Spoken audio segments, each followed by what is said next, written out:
Welcome to the Sales Lab. To what extent is the sales process itself technical? Are you, how often are you talking to people that are kind of similarly expert in this area versus somebody who's just saying, I just want to run my business and do my thing, and I just need you guys to do it. Just promise me the benefits and let's move on.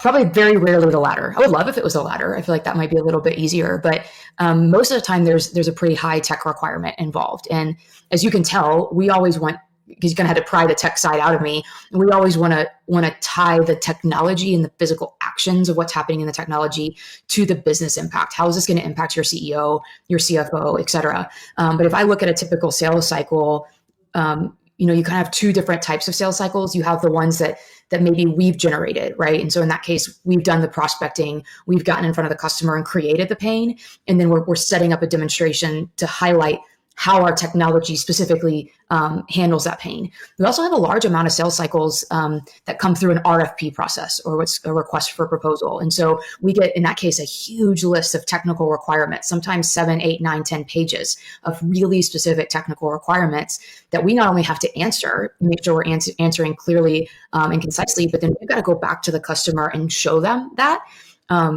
And try to separate ourselves from usually 3 or 4 other competitors who've gotten that same RFP.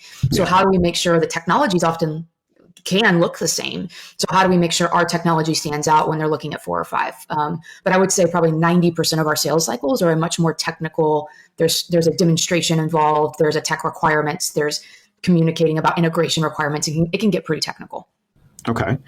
And so a salesperson with UKG, are they expected to be the expert in the room and make that happen? Or are they kind of working with a team of other people who may, there might be an engineer or a technical expert on the team? We're all about team selling. So you have your kind of quarterback of the opportunity, which is going to be your sales rep. And for my team, my sales reps, I expect that my sales reps can speak intelligently about all of the key value areas to the customer. So they might not understand how the technology works, but they understand the impact to the customer. That's my expectation of the sales rep. But then coming around that rep, there's going to be a pre-sales consultant, or what is often referred to as a sales engineer. Sometimes we actually have 2 or 3 pre-sales consultants on a deal, depending on the complexity of that. We have for our teams, we oftentimes bring in an integration pre-sales consultant. We bring in somebody that specializes in really complex workforce management, which is timekeeping. And then we kind of have your assigned, I'm able to cover the suite of solutions. And in most of our deals, we have that one assigned pre-sales consultant.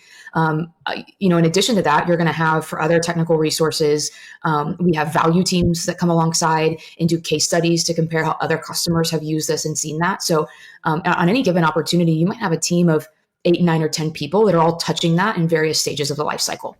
Wow. Will all of those people be at meetings with the prospective customer, or some of them will be working in the background and providing materials? A little bit of both. Some work in the background. I will tell you, our pre-sales team, our solution engineering team, we always have as them to be customer facing. Some of the value team they can be customer facing. Occasionally, they'll help prep, research the customer, research needs or industry trends, and then provide that to the sales rep and the pre-sales consultant for their meeting. So some people are in the background. Okay. Typical sales cycle length? Depends on the industry, depends on the market segment. So in our SMB market segment, those deals I would say are typically falling within 60 to 90 days. They're moving fast. They're a high volume. Keep in mind, these are less than 200 employee organizations. In the mid-market space, those can run a little bit longer, especially for net new business. I would say a lot of those run in the 4 to 6 month time period. There's really some thorough evaluation that's happening.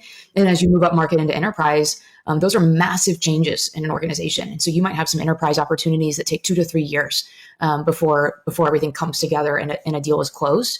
And then my team that sells back into the base, right now we average about 60 days for our sales cycles.